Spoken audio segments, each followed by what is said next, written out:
Friends, आज हम पढ़ने जा रहे हैं कंटेम्पोरेरी वर्ल्ड पॉलिटिक्स का chapter 2 the end of bipolarity. So let's start. आप लोग यहाँ पे डायग्राम देख सकते हैं। ये जो वॉल दिया हुआ है ये बर्लिन वॉल है, और यहाँ पे जो है यहाँ के लोग जो है जब बर्लिन वॉल टूट रहा था उसके वक्त का ये जो डायग्राम है। और ये जो आप फोटो देख रहे हैं ये उस वक्त का है जब लोगों ने बर्लिन वॉल में एक छोटा सा होल कर दिया था ताकि वो यहाँ से स्किप कर सके। तो आइए देखते हैं बर्लिन वॉल के बारे में कुछ। Berlin wall symbolize the division between capitalist and communist world. Berlin wall जो था वो कैपिटलिस्ट और कम्युनिस्ट वर्ल्ड के बीच में एक डिवीजन बन के आया था, जिसको 1961 में बिल्ड किया गया था। और ये 150 किलोमीटर लॉन्ग वॉल था। 28 साल से ये जो वॉल है ये बनाया गया था, लेकिन 1989 9 नवंबर 1989 को इसको तोड़ दिया गया था।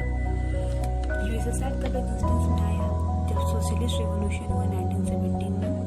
सेकेंड वर्ल्ड वॉर जब खत्म हुआ था तो ईस्ट यूरोपियन कंट्री जो था वो यूएसएसआर के कंट्रोल में आ गया था, और इसके ग्रुप को हम लोग बोलते थे सेकेंड वर्ल्ड या फिर सोशलिस्ट ग्रुप। वार्सो पैक्ट जो हमने फर्स्ट चैप्टर में पढ़ा था, ईस्टर्न अलायंस फॉर्म करती है, उसको मिलिट्री अलायंस हेड करते हैं, और यूएसएसआर जो होते हैं वो वार्सो पैक्ट का लीडर होते हैं।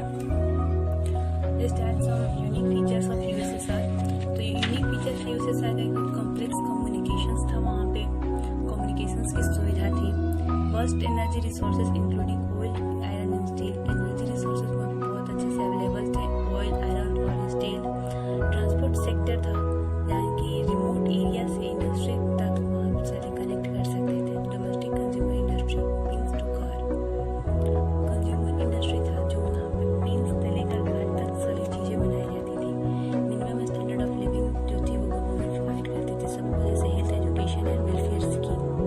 डिमेरिट्स क्या था यूएसएसआर का? तो वो था कि ब्यूरोक्रेटिक एंड अथॉरिटेरियन वहाँ पे टाइप था। वहाँ पे ब्यूरोक्रेटिक था, मतलब जो ब्यूरोक्रेसी के लोग होते हैं उनका वहाँ पे ज़्यादा शासन था। डेमोक्रेसी बहुत कम थी वहाँ पे, और फ्रीडम ऑफ स्पीच वहाँ पे बिल्कुल भी नहीं था। लाइफ जो था बहुत ज़्यादा डिफिकल्ट हो रहा था, मतलब लोगों को बोलने की आज़ादी नहीं मिलेगी तो वहाँ पे लोग जीना नहीं चाहेंगे। लाइफ डिफिकल्ट हो गया था। पेपर पे जो रशिया था वो सभी 15 देशों, मतलब जो 15 रिपब्लिक्स मिलके यूएसएसआर का जो उन्होंने निर्माण किया था उसमें से एक कंट्री रशिया भी था। लेकिन रियल लाइफ में रशिया इन सभी कंट्रीज को डोमिनेट करता था। वो सबको सबसे खुद को सुपीरियर बताता था और सबको डोमिनेट करता था। सोवियत यूनियन जो था वो बहुत सारे चीज़ों में वेस्ट से यानी कि यूएस से बहुत सारी चीज़ों में पीछे रहता था, जैसे कि टेक्नोलॉजी, इंफ्रास्ट्रक्चर, फुलफिलिंग। हमारे पास मनी आ रहा है वो सब गवर्नमेंट कंट्रोल करेगी। Russia was accepted as a successor of Soviet Union. Russia को सोवियत यूनियन का सक्सेसर के रूप में एक्सेप्ट किया गया। उसने यूएन सिक्योरिटी काउंसिल में जो सोवियत यूनियन का सीट था उसको रशिया ने ऑक्युपाई कर लिया, और सभी ट्रीटीज और कमिटमेंट्स उन्होंने खुद ही ले लिए। रशिया जो यूएसएसआर का था वो रशिया का होने लगा था।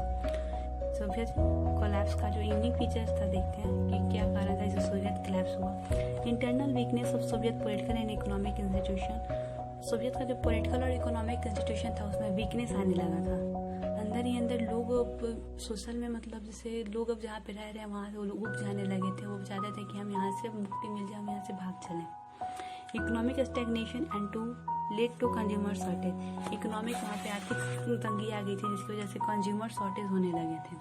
Soviet society began to doubt and question system. जो सोवियत सोसाइटी था वो क्वेश्चन को डाउट करने लगा था, उनसे क्वेश्चन करने लगा था उनके सिस्टम को। Why did the system become so weak and why did economy stagnate? तो सिस्टम जो था वो वीक क्यों हुआ और इकोनॉमी स्टैग्नेट क्यों हुई? The Soviet economy used much of its resources in maintaining a nuclear military arsenal, developing of its satellite state in Eastern Europe and with Soviet Union. This led to huge economic burden. जो Soviet union था वो मतलब अपने resources को बहुत ज़्यादा maintain करने के लिए, न्यूक्लियर मिलिट्री आर्सेनल को मेंटेन करने के लिए वहाँ पे उसका यूज़ करने लगा था। इसलिए उसने सैटेलाइट को डेवलप किया था ईस्टर्न यूरोप में, और इसकी वजह से उनका जो मतलब क्या होता है इकोनॉमिक बर्डन था वो बढ़ने लगा था। Ordinary citizens become more knowledgeable about economic advance in West. जो ऑर्डिनरी सिटीजन्स थी ईस्ट अलायंस यानी यूएसएसआर के, वो जानने लगे थे कि यूएसए में बहुत ज़्यादा एडवांस लेवल पे वहाँ पे डेवलपमेंट हो रहा है, लेकिन हमारे यहाँ कुछ नहीं हो रहा है। They could see the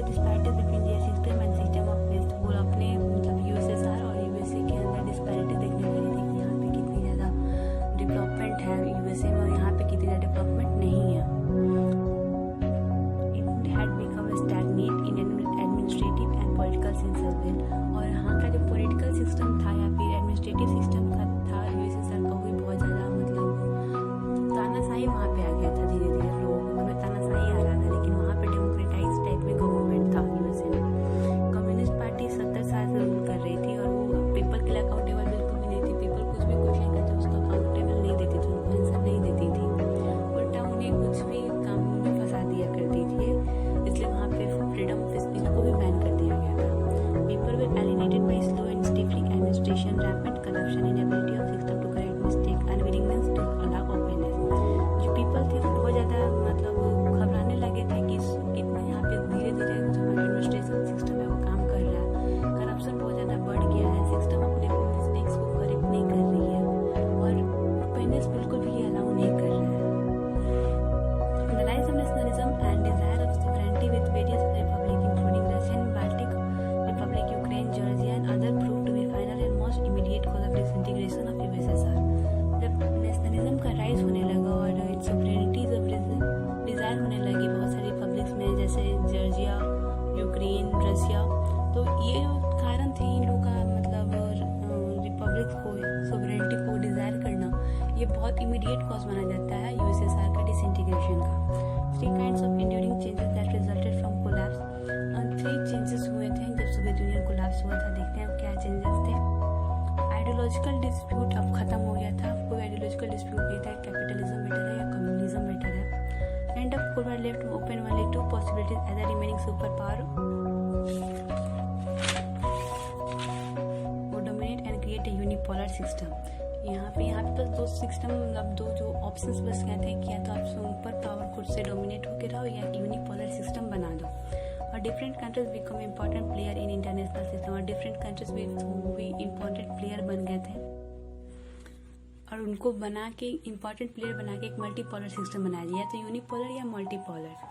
end of Soviet bloc meant the emergence of many new countries having their own independent aspirations and choices.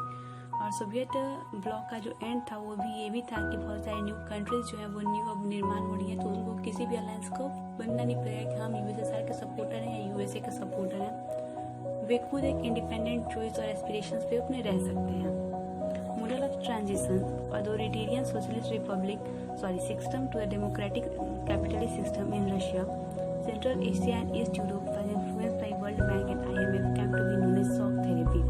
जब ट्रांजिशन के जो मॉडल आया था ना कि मतलब सोशलिस्ट से अब वो लोग डेमोक्रेटिक कैपिटलिस्ट सिस्टम में आ रहे थे, यूएसएसआर के लोग रशिया में, मतलब रशिया के लोग यूएसएसआर के लोग जब यूएसए में आए तो उन्हें कैपिटलिस्ट डेमोक्रेटिक सिस्टम को फेस करना पड़ा, जिसको central Asia east Europe Asia ने इन्फ्लुएंस किया था वर्ल्ड बैंक और आईएमएफ के द्वारा, जिसको शॉक थेरेपी के नाम से जाना जाता है। कि अचानक से उनको जो ट्रांजिशन मिला कि आप कम्युनिस्ट से कैपिटलिस्ट में आ रहे हो, फिर एक शॉक थेरेपी था, क्योंकि यहाँ पे आगे हम लोग पढ़ने this process of transition was due to collapse of communism.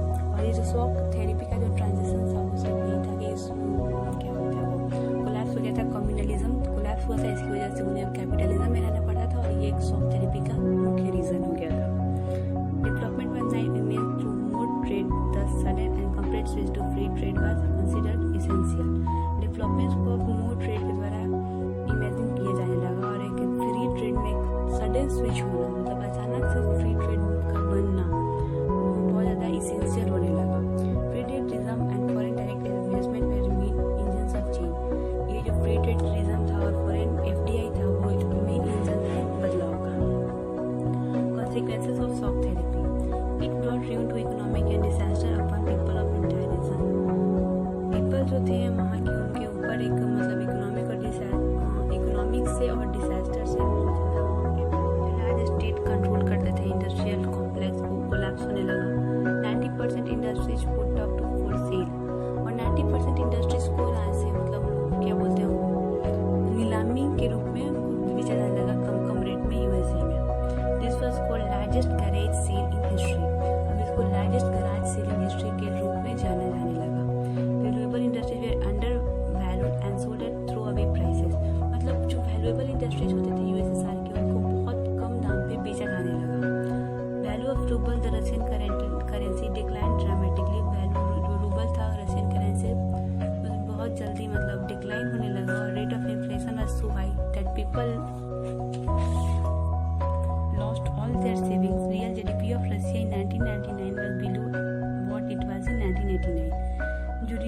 का जो GDP था 1999 में वो उससे भी कम चला गया, जिससे वो जब वो 1989 में था उससे भी कम हो गया 1999 में। Old system of social welfare systematically destroy, जो सिस्टम वेलफेयर का जो ओल्ड सिस्टम था सोशल वेलफेयर का वो डिस्ट्रॉय हो गया।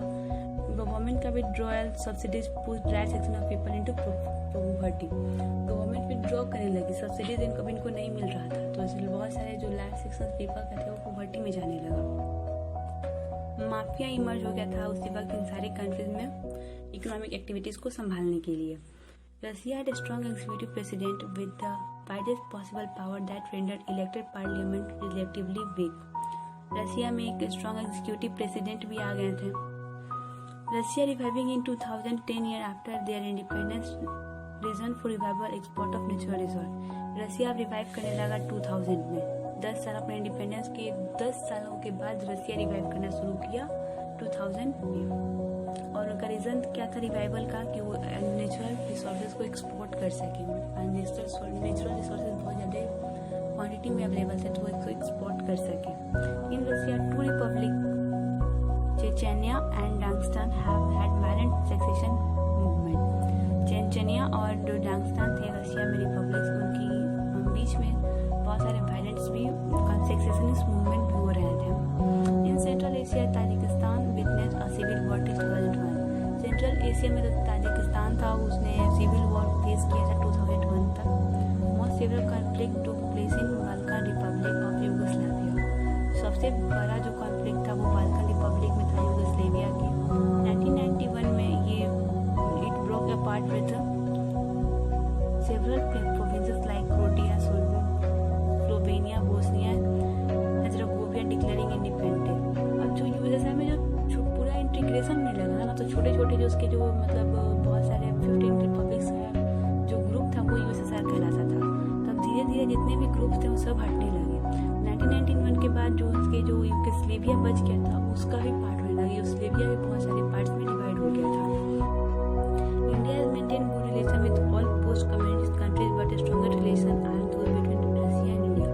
इंडिया का जो रिलेशन था जितने भी मतलब कम्युनिस्ट कंट्रीज थे लेकिन बहुत अच्छा था, लेकिन सबसे ज़्यादा उनका स्ट्रॉन्ग रिलेशन था रसिया और इंडिया का। Indo Russian relation are embedded in a history of trust and common interest and are matched by popular perception. Indo Russian का जो रिलेशन है वो हिस्ट्री में बहुत जाना जाता है कि ट्रस्ट के बेस पे बनाया गया था, कॉमन इंटरेस्ट के बेस पे बनाया गया था और पॉपुलर परसेप्शन के यहाँ भी उनको जाना जाता है। जैसे इंडिया में कुछ हीरो हैं उनका नाम रसिया में भी कुछ बच्चों का नाम है, अमिताभ बच्चन है। रसिया में कुछ लोग हैं उनका नाम अमिताभ है।